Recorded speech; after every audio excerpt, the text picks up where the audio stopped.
Testing, testing, testing. Yes. What is up, guys? I might look a little leaner because I'm 174 pounds right now. All thanks to the homely influenza, man. Yo, I'm not gonna lie. Influenza is no fucking joke, dude. Um, Never in my life where I felt like I was gonna die on an airplane. But surprisingly, like throughout all this influenza craze and all that, um, surprisingly with all the influenza craze and stuff, I've actually been very, very grateful. So when my health does turn around, I'm so grateful. First of all, it's not like Ebola or anything like that. That would fucking suck.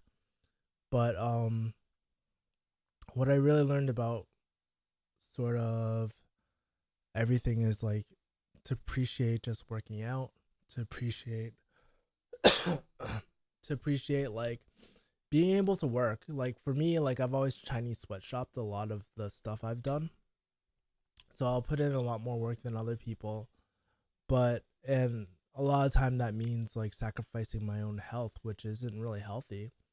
And what I learned through Forefront, Ramit's event, even these past few 2 weeks that I've been sick as fuck, is that none of it matters. Like all of it depends on your health. If you're not feeling good, or if you're not feeling good, or if you don't have good health, then none of it matters at all. And so right after that event, after learning, like kind of realizing that, taking in what everyone was telling me and stuff, like the key to a happy life, I was like, fuck it. I'm gonna call out of work for the first time ever. I never, like in school, I never really did sick days or anything like that. But all for what, man? At the end of the day, my health is what matters most. And these last 2 weeks, I've been wanting to work in my head and write articles and shoot videos and stuff. And this is actually the first time where in the last 2 weeks, like I could actually really shoot a video or just talk to you guys without coughing profusely, you know? So Jenny's in here. Hey, missed you. How are you feeling? Feeling a bit better. I'm actually going to Hawaii tomorrow. Kind of sucks, man. Scheduled all these like cool getaways and stuff for myself, but that's the other thing about health. You can't always enjoy stuff like when you're sick, you know? So I'm a lot better than before. Like I was like dying. I like lost so much weight. It's like so ridiculous how like fucking skinny I am now. And it honestly makes me want to motivate to work out a lot harder and stuff too. But it's so cool. Like, I don't know if you guys ever had influenza, but for me, I was getting like flu thoughts. And like, it would be these crazy, trippy LSD type of like thoughts in your head.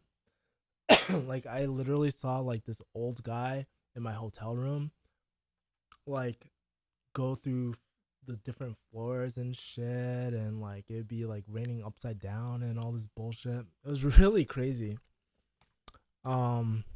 And at times I was like, kind of probably not sane right now. I need to open up the chat. I can barely read the comments.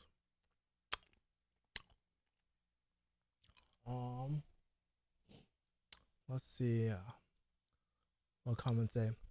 Sherman was Chong was gonna say, I was just about to say that your face looks slimmer, lol.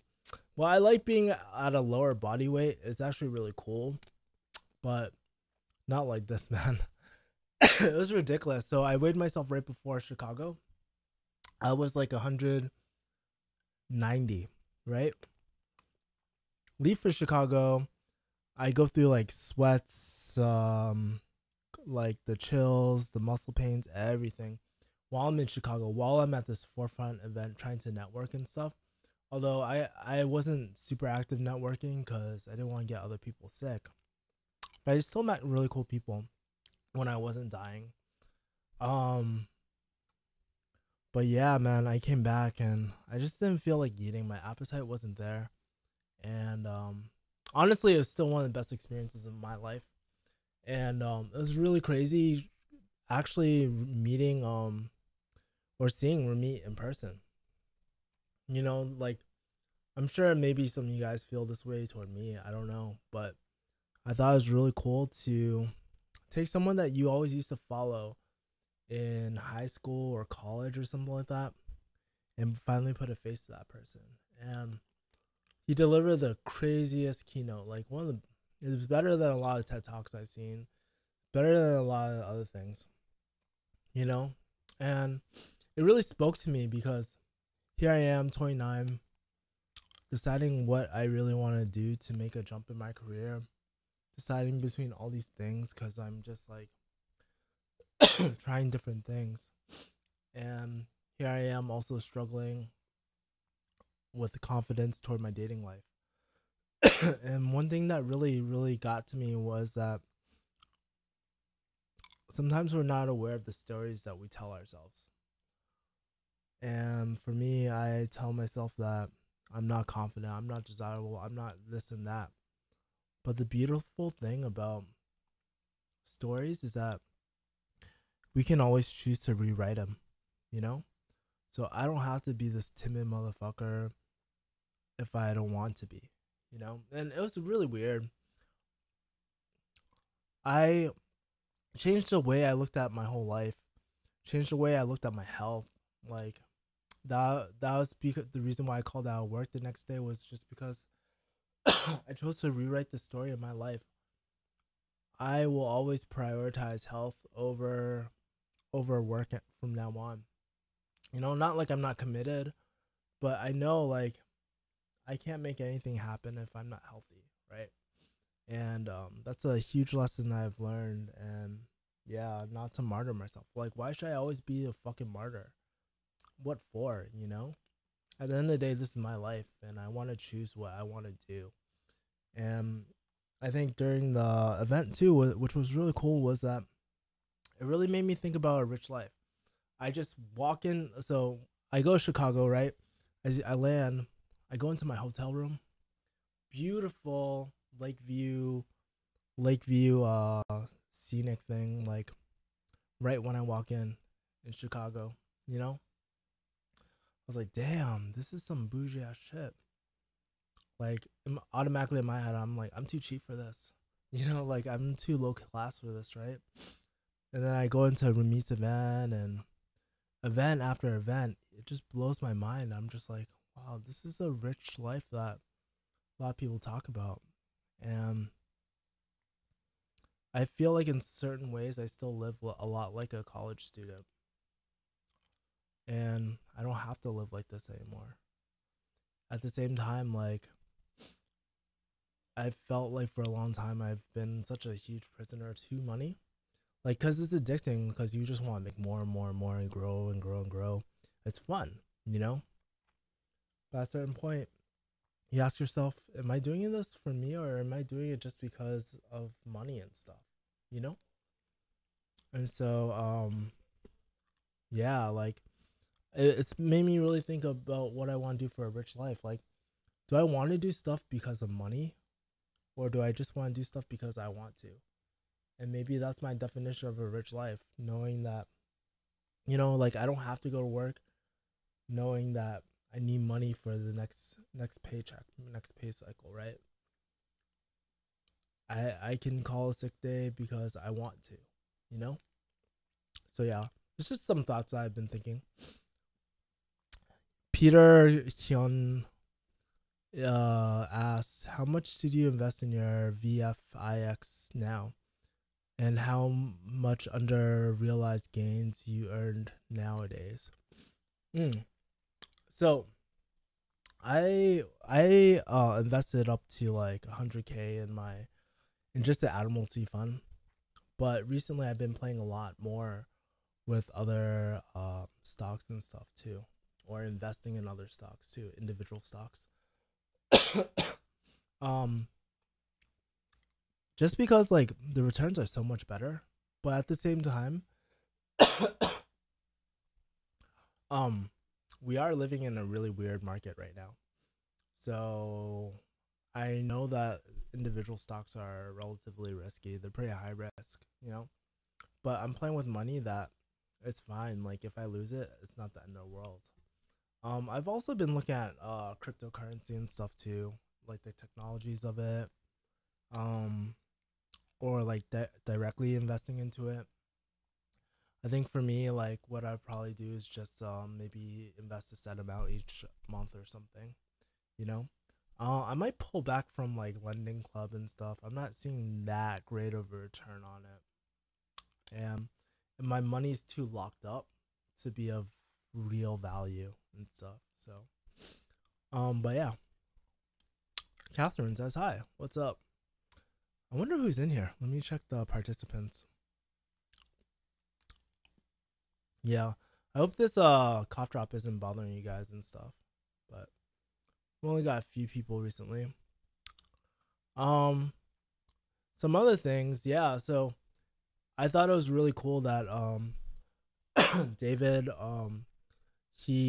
David one of the people that follows me on Snap, he actually reached out to me. I was like, hey, is everything okay?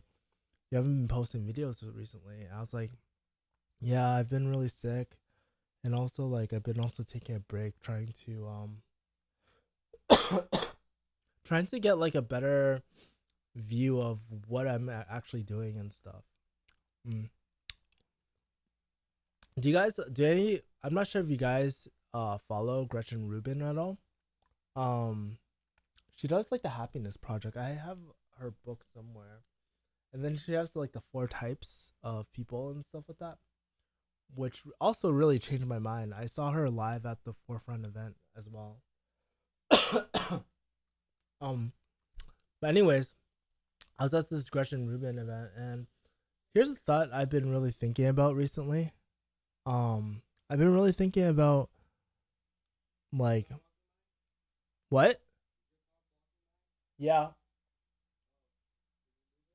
I'm actually streaming right now. Do you need to go right now? Huh? Um, so okay, so basically, what was I talking about? I was talking about Gretchen Rubin and stuff, and the 4 different types of people. Yeah, and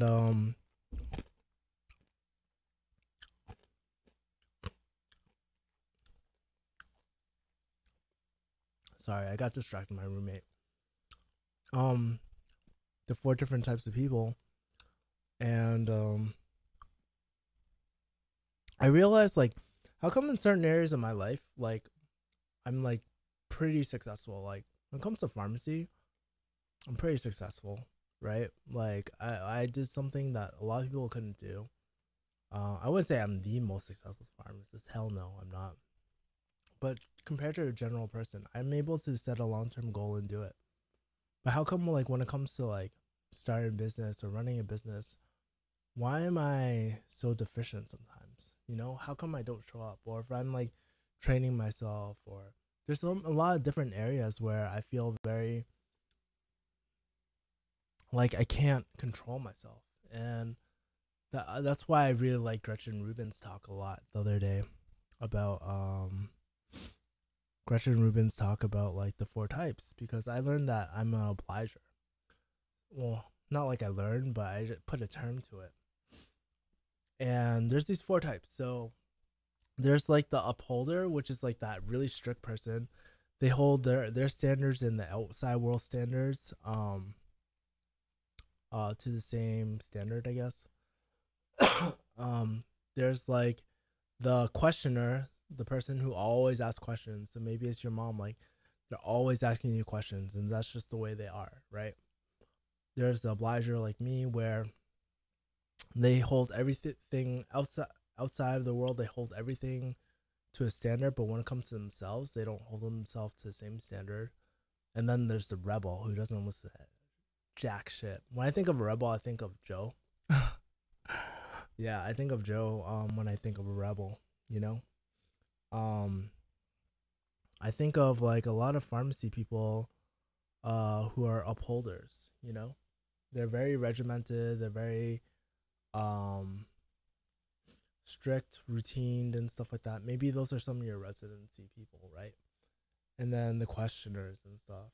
Um and it's just funny like because she was talking about how the different relationships in people's lives like if you're dating a questioner, they might just ask you questions not because they don't trust you, but just because they don't that's just the way they are, right?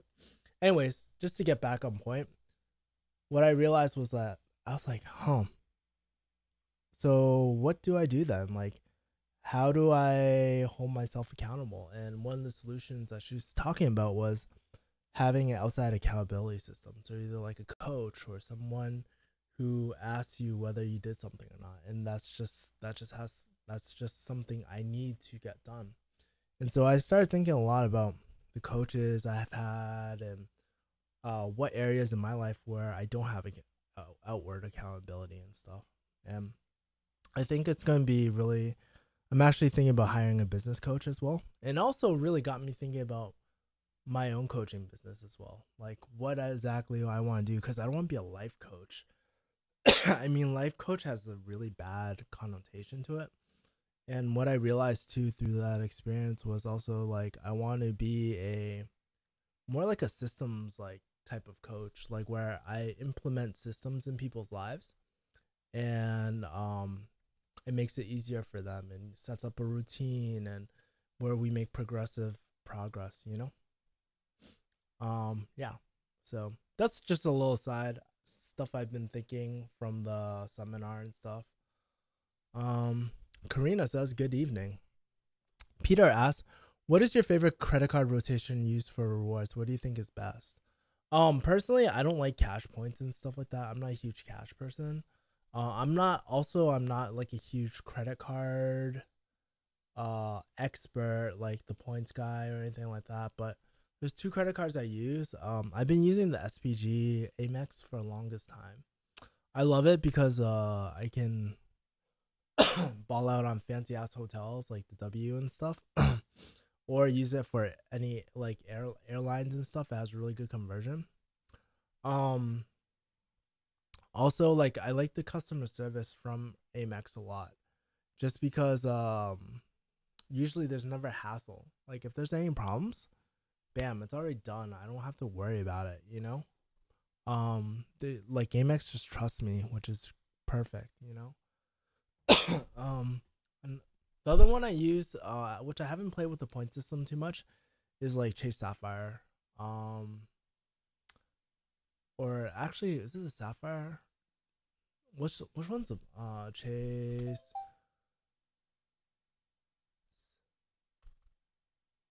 I can't remember anymore. It's the less baller one, but those are two credit cards I use and stuff because of I like to use them for travel and whatnot. So, yep. But there's a lot of hidden perks of credit cards, which a lot of people don't know, like trip protection, and then there's like car rental insurance, and then there's like purchase protection, which I use all the time, double warranty and stuff like that. There's a lot of good stuff with there's a lot of good stuff with the credit cards and stuff like that. So um I'm not sure if you guys checked out my page today, but I actually released like a podcast type of thing um with Brian Fong earlier. So check that out if you haven't. It's kind of long, but like I felt like it was a cool conversation. If you guys like it, please make sure to leave a comment below and stuff to it. Um yeah, and you know one thing that sucks recently? Pretty much all my videos got demonetized. I don't know why, but it's okay. I'm not gonna cry over a few bucks here and there. You know what I mean? You just gotta move on. You just gotta adapt. You know. And I think like, even though it kind of sucks knowing that YouTube, the ad money isn't really there for new creators. Um, I think a lot of people like we've known this for so many years now, right? We know that YouTube doesn't give a fuck about its creators. So like when I see so many videos like, yeah, fuck YouTube, they're so like mean and stuff because they don't want to do ads and stuff, you know. But I feel the pain, like personally as a creator too. I feel the pain, you know, but there's nothing we can do about it, and we just gotta look for other business models or monetization strategies, you know. Legend RX was like, love Kevin and Brian. That's so funny. Yeah, man. I thought it was really cool to see. Hold on for a second.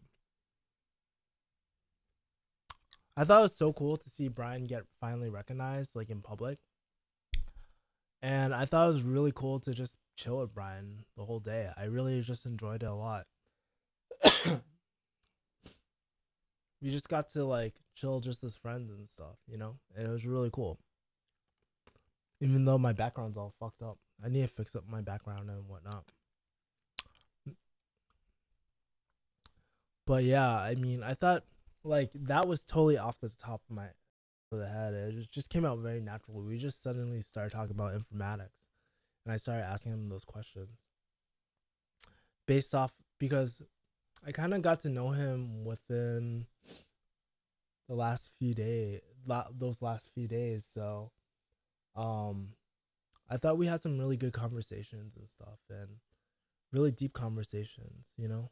And it was very refreshing to see like what he thought about retail pharmacy, because not a, I don't know if you guys like are in the world or anything like that, but there is this prejudice, or not prejudice, but there's like a certain bias toward retail pharmacists, you know, by our own peers. And is it right? Is it wrong? I'm not gonna say, but I know what it feels like being on the receiving side, feeling like I'm, or having this kind of attitude like I'm not as good as some of these people, and it just doesn't feel very comforting or right. And I don't like what it does to our healthcare system by pulling us apart. You know, I think so many times in life, like when I talk to doctors who have that God complex and stuff like that, or even when I talk to my own fellow pharmacists, there's like a lot of pharmacists where, like, I'm a pharmacist, I'm too good to do stuff. There's some things in life where you're never too good for: customer service and doing dirt with your fellow colleagues, man. I think that's so important, you know? It keeps you real humble and all these sort of things, you know? And I think that's why sometimes, like, in the pharmacy world, people, I don't want to say look down upon like supervisors and stuff like that, but they feel like they don't understand. And I think that's one of the reasons why, because it's easy to bark around orders to people, right? But it's hard to, but people never truly listen to what you ever have to say if you never have gotten down and dirty with, like, or understand what we go through all the time. You know what I mean? So just food for thought. And I take a lot of these, like, a lot of what I feel like in the trenches and stuff like that. And as I move up or as I progress, I always try to remind myself what it's like being that bottom person. You know what I mean? And that's why, like, with technicians and stuff, I feel so much for them, because like I was one of them, and like I know how hard it is just to make ends meet. I always tell every single technician, I'm like, hey, I support what you do all the time, and I know how hard it is at times, you know. And just to let you know, your work doesn't go unnoticed, you know. So yeah, it's just really cool. So anyways, I'm gonna grab some soup or some sort of dinner right now because my throat's kind of bothering me, especially I've been talking for so long. Today's Can's birthday, so I might be visiting him very soon. But yeah. Hi, Ying Jin says, "Hi, Kevin. Miss you so much. I was expecting your new videos all week." Oh, thank you, dude. Yeah, sorry. I've been trying to take my health like priority first, you know? And I know I've been leaving a lot of you guys hanging because I have a lot of content to edit. I have a lot of content to shoot, but I just don't have the energy to do it.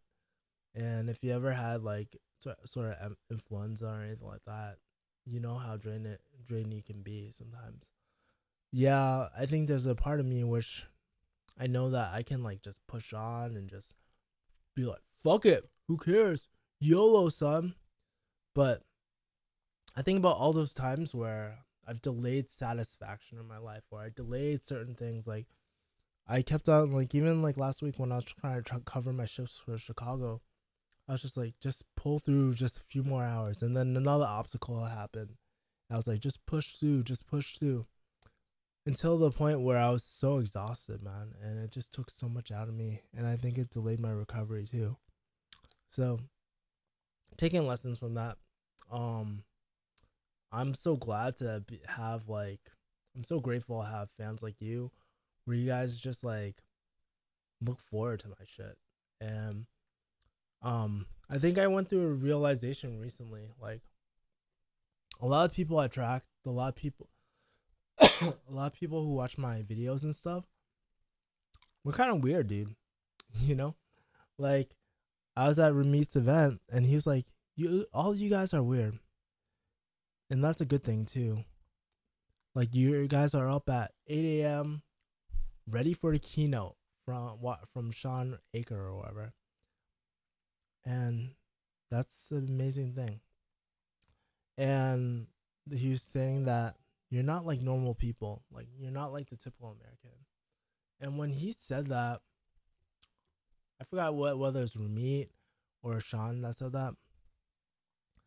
I realized something at that moment. I realized the way that my channel's going and the stuff I talk about. Why isn't it trending and stuff? Because it's not the normal thing. But at the same time, I don't fucking care. I don't fucking care because it's so rare to find people that you actually connect with who are actually intelligent, you know? Like how many basic bitch conversations have you had in your life? I've had tons. It's so exhausting, man. Because like you can talk about surface level to get to know someone, that's fine. But to talk to someone who has like no motivation, no desire to do anything else in life, you can't change that. You can't change that in people, you know? At least in that moment, you know, and you're not gonna change them by talking about your aspirations and stuff. They're just gonna think you're an asshole because you're trying to flaunt in their face, you know? So yeah,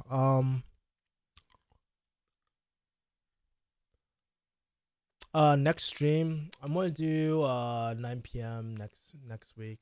I just did it early because I don't know if I can really carry on. Yeah, but 9 o'clock p.m. next stream. I might do an earlier stream too at 7 Pacific Standard Time. I think that's 10. Maybe 6. It depends. But I might be doing 2 streams for earlier audience as well. So I'm gonna think about it. I'm gonna schedule it in, and then I'll let you guys know. But anyways, guess what? I'm going to Hawaii tomorrow. So really excited for that. And I hope you guys have a great week. Sorry I haven't been keeping up with the videos and my articles on Refugee Hustle, but I know you guys understand, which I'm very appreciative of, and how I fucked up my commitments and stuff. Will I be making a Hawaii vlog? Yeah, I can. It depends how busy I get or like how I'm feeling. But I might do a Hawaii vlog, even though I haven't edited my Portland vlog or finished my ATL vlog or Bermuda vlog or any of those other vlogs. I have a lot of editing to do. or I gotta hire someone. Anyways, I'll see you guys later. Take care. Bless up. Be grateful for your health. Be grateful for everything that you have. You never know when it might. You never know when it might all disappear, man. All right. See you guys. Peace.